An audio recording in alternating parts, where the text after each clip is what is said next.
That refreshing, ice-cold glass of water you reach for after a walk or a long day might feel like a reward. But for your heart, it's a sudden, violent shock to the system.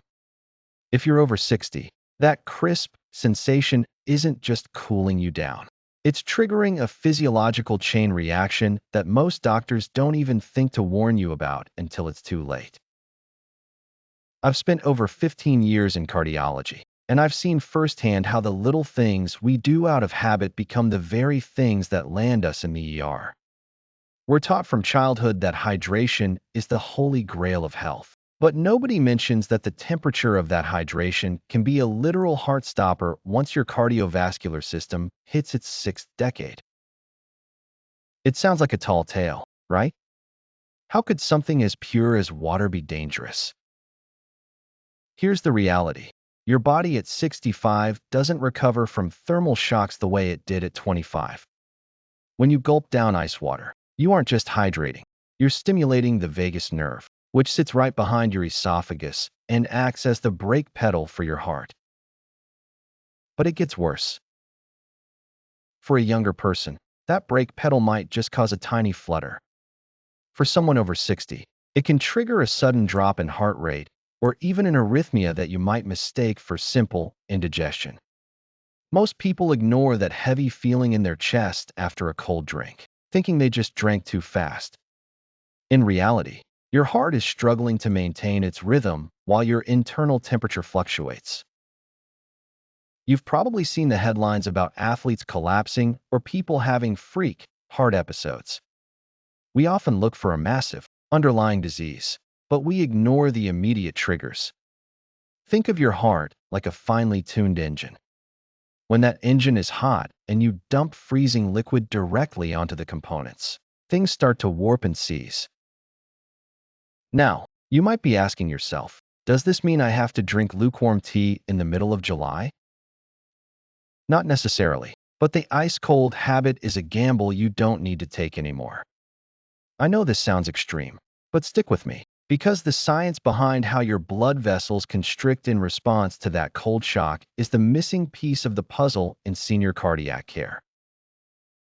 If this is the first time you're hearing about the vagus response, or why temperature regulation is a life or death matter for your heart, you're exactly where you need to be. We're pulling back the curtain on the hidden stressors in your daily routine that your standard checkup misses. If you value these kinds of insider health deep dives, make sure you're subscribed to Smart Senior Secrets. We're here to make sure your golden years are actually healthy ones. The connection between your throat and your thoracic cavity is much tighter than you realize. When you swallow that ice-cold liquid, it passes within millimeters of your heart's left atrium.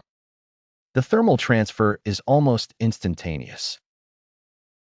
And that's just the beginning of the story. To understand why that ice water is such a gamble, we have to look at the hidden plumbing of your chest.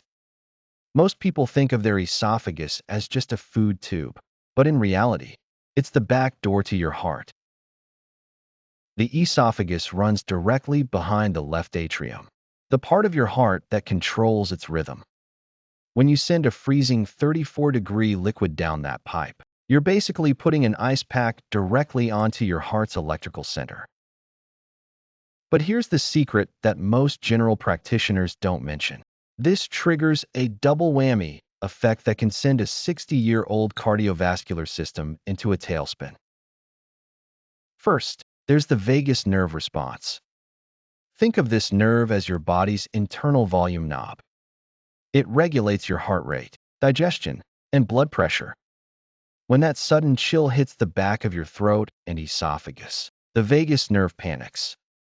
It thinks you've just been submerged in a freezing lake. To protect you, it slams on the brakes.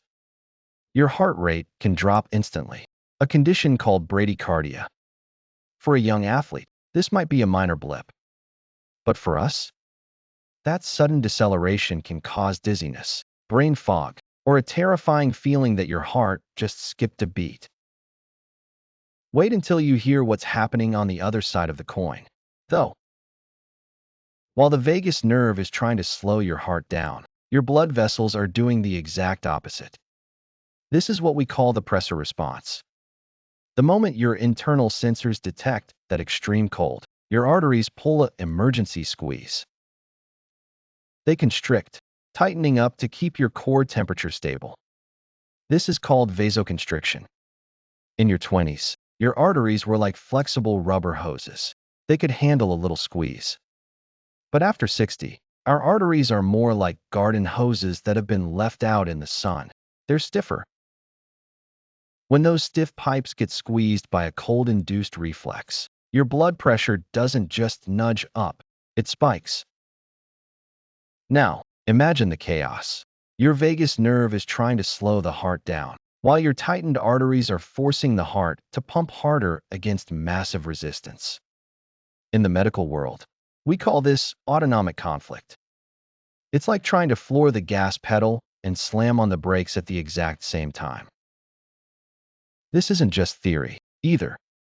There is a documented phenomenon called cold drink heart. Researchers have found that in people over 60, this internal thermal shock is a leading silent trigger for atrial fibrillation, or AFib. That fluttering in your chest you felt after drinking that iced tea? That wasn't just swallowing wrong. That was likely your heart's electrical system short-circuiting because it couldn't handle the temperature swing. But it gets even more localized than that. Because the cold liquid is so close to the heart, it can actually cause the coronary arteries, the tiny vessels that feed the heart muscle itself, to spasm. If you already have a bit of plaque buildup, which, let's be honest, most of us do by age 65, that spasm can temporarily restrict blood flow to the heart muscle. I've had patients come in convinced they were having a heart attack, only to realize the clot was actually just a 32-ounce super-chilled soda they finished in 5 minutes. You're probably wondering, if cold water is this disruptive, why isn't everyone talking about it? The truth is, most people blame the symptoms on something else. They think they're just tired, or it's just the heat. But once you see the data on how temperature-sensitive the senior heart really is, you can't unsee it. Now, before you go tossing out your ice cube trays, there is a specific way to retrain your body to hydrate without the heart-stopping side effects. And no, it doesn't involve drinking hot water in a heat wave. So, if ice-cold water is the silent trigger, what are you supposed to do when the thermometer hits 90 degrees? The answer isn't to suffer through a glass of lukewarm tap water that tastes like a garden hose. It's about understanding the Goldilocks zone for your cardiovascular health. In my years of practice, I've developed what I call the 60 at 60 rule. If you are over 60, your water temperature should ideally be around 60 degrees Fahrenheit, roughly cool or cellar temp, but never ice chest cold. This allows your body to hydrate and cool down without the violent vascular snapback we've been talking about. But what if you've already been a lifelong ice cruncher? Here's how you spot if your heart is struggling with your hydration habits before it turns into a medical emergency. Watch for the 3-minute shadow. If you feel a dull ache in your jaw, a sudden shortness of breath, or a strange flutter in your throat within 3 minutes of drinking something cold, your heart is sending you a warning shot. Don't brush it off as brain freeze. A brain freeze is just your nerves reacting. A chest freeze is your heart reacting. And here is the most important part, the shock prevention technique. If you absolutely must have a cold drink, you have to prime the pump. Take a tiny sip, hold it in your mouth for 3 seconds to warm it up, and then swallow. This alerts your vagus nerve that something cold is coming, preventing that slamming on the brakes reflex. It sounds simple, but this tiny habit can literally prevent a spike in blood pressure. Now, I know what some of you are thinking. Porter, I've been drinking ice water since the Eisenhower administration, and I'm fine. And to that, I say, I'm glad. But your heart at 70 is not the same heart you had at 40. The elasticity of your aorta and the sensitivity of your nerve endings change. Why play Russian roulette with your heart rhythm for the sake of a few ice cubes?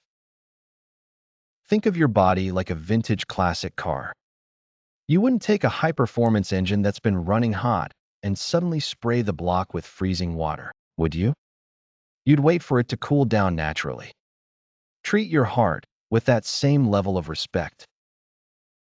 Switching to cool, filtered water instead of iced water is one of the easiest, zero-cost health hacks you can implement today. It requires no prescriptions, no gym memberships, and no radical diets. It just requires you to listen to what your body is telling you. We've covered a lot of ground today, from the vagus nerve brake pedal to the hidden thermal bridge between your throat and your heart. But the conversation doesn't end here. There are so many of these silent stressors that we encounter every day as we age. If you found this investigation eye-opening, do me a favor. Share this with one friend who you know always carries around an insulated mug full of ice. You might just be saving them a trip to the cardiologist. And if you want to keep discovering these hidden secrets to longevity that the mainstream media tends to skip over, make sure you're subscribed to Smart Senior Secrets. We're just getting started on this journey to keep you sharp, strong, and heart healthy. Stay hydrated, stay smart, and most importantly, stay cool, not frozen.